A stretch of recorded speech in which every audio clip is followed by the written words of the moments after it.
Stu Shepard, thank you so much for joining me today. You are the president of Shepard Solutions, and you are on the A3 Robotics Strategy Board. Correct. We're going to talk about A3, we're going to talk about robotics. Let's start off with A3. We're really excited to be celebrating 50 years this year as an association. And we're looking back in the history books and just remembering our favorite moments in this industry over the last 50 years. In your own career in this industry, what stands out to you as some highlights in your career? Well, A3 has certainly been a highlight in my career, actually. I've been very active with A3 since really about 2002 timeframe, and even a little bit before. And I've had the pleasure to see the A3 emerge from what was ATC and the original daughters through to now the one A3. And that transition has been fantastic and has really helped our industry. I find that the A3 over the years has evolved as a leader in the industry and a great place for mentorship and networking and other things that I find highly valuable. So my career has kind of progressed along with that as well, because I've had a chance to not only serve on some of the boards, but I'm a past chairman of the A3 and past chairman of what used to be RIA. So I've seen it from a lot of different aspects over the years, and every bit of it has been enjoyable and value added each step along the way. And my career has changed a lot as well, from a traditional sales role up through general management and leadership of different companies. And each one of those companies have been A3 members, and each one of those companies valued and gained value from being part of A3. So can you talk a little bit more about, why you wanted to give back, why you want to serve on the board, and why that is so important to you? So it's like any organization, anything that's worth doing is worth doing well, and what you give, you tend to get back many times over. And that's certainly been the case with A3. Some of my favorite mentors and experiences have been with A3 related people, both members of the A3 leadership within A3, like Jeff Bernstein, but also some of the people on the boards I've gotten to serve with have been just fantastic for us to learn each other, meet each other, and do our thing.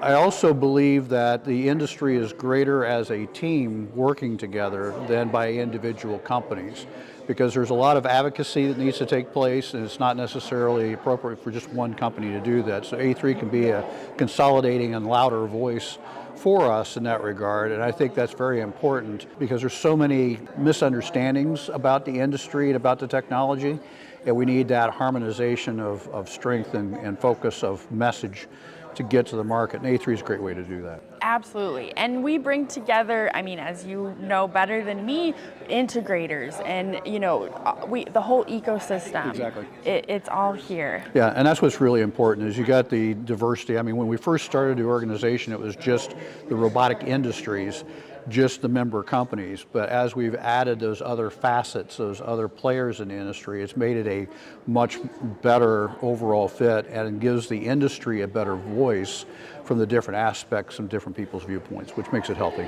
It does.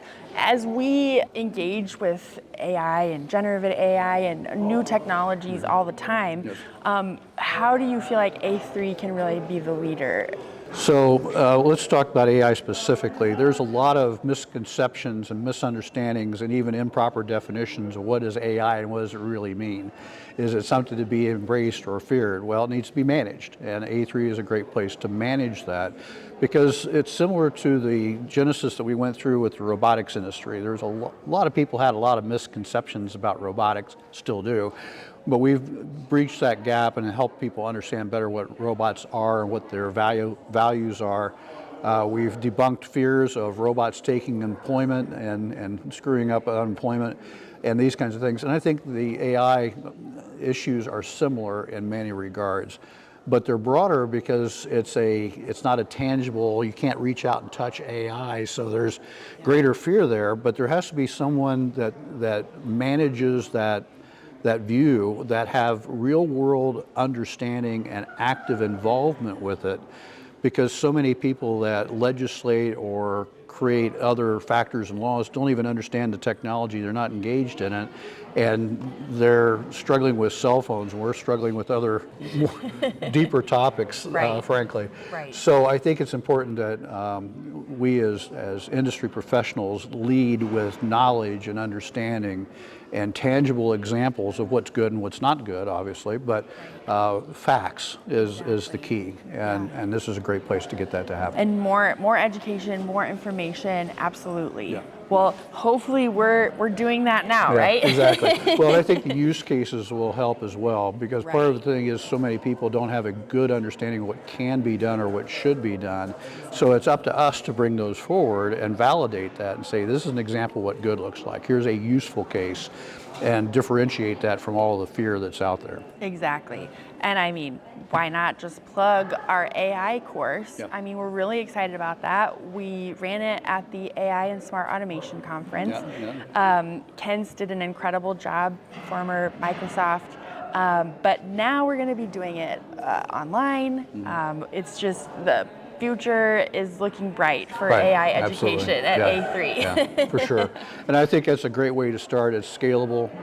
People internationally can access it, which is important as well. And the key is we got to get the word out there that it exists, and kind of beat the drum so people recognize that A3 is the place to come to get information and content like that. That's right. Couldn't have said it better myself. All right, so you've had a long career, lots of leadership roles and opportunities. Want to unpack your leadership philosophy a little bit. What do you think makes a great leader? There's a number of facets to that. So I think part of it is being a servant leader, understanding the needs and work of what the employees and the team members need, as well as what does the company need, and how do you create a vision that's shared between the company and employees that you can all get behind and work behind.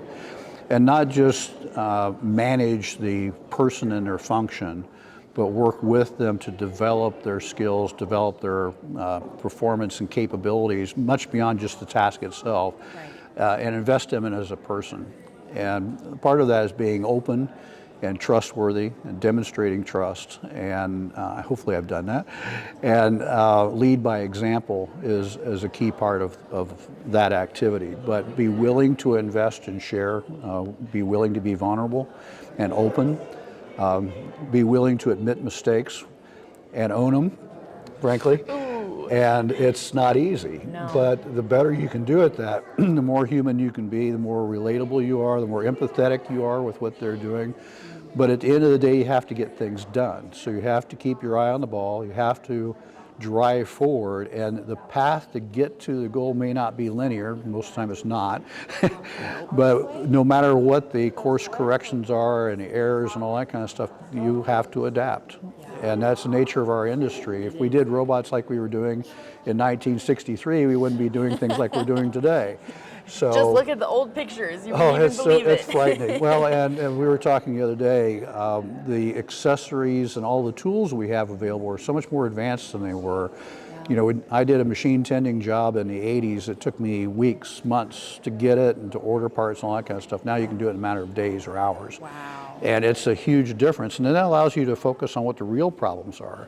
Because the real problem is not the design or the implementation of the automation, it's solving the problem that's getting plugged into. So then you can really work on what the real problems are.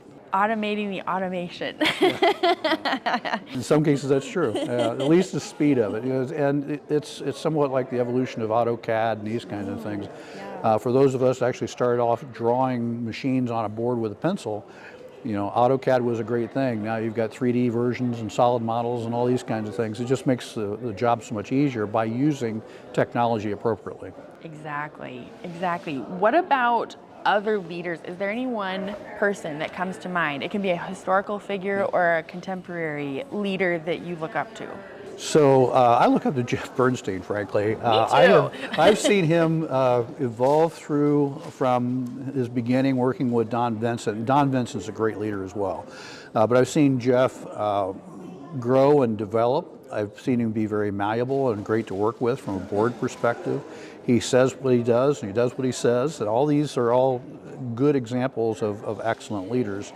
And there's other guys that I followed in the early part of the robotics industry. Certainly Eric Mittelstadt at Fanuc was clearly a leader of the team, but even people don't have to be necessarily president to be leaders. David Potter has been my mentor and still is to this day, even though he's been retired. Jim Cooper, who's here, and Mike Chico, again, a lot of the Fanuc guys, because that's where I started out. And even back to General Motors, there were mentors that I had then that were fantastic. A gentleman by the name of Rich Van Sickle and another one, Tom Epley. They did what I talked about earlier about what great leaders did. They invested in me. They helped me get my skills developed. They helped me grow. They corrected me when I needed to be, and got me out of the ditch and back into the center line of the car, of the street. And they took the time to understand. They took the time to enable me to learn and develop to where I'm at today. And there's been lots of other leaders. There's so many that I can't even begin to mention them all. But those are kind of the top 3 or 4. That were early in my career, and then more recently, a lot of the guys we work with together on the board are completely impressive. Melanie Wise, I think, brings in a fantastic perspective from her entrepreneurship and her technologies that she's been involved with, and you just go down through the list. Everyone. It's fantastic. It keeps bringing me back to this, frankly. I love coming to A3, especially the forum, because we bring these thought leaders together and we share openly and collaborate. It's fantastic.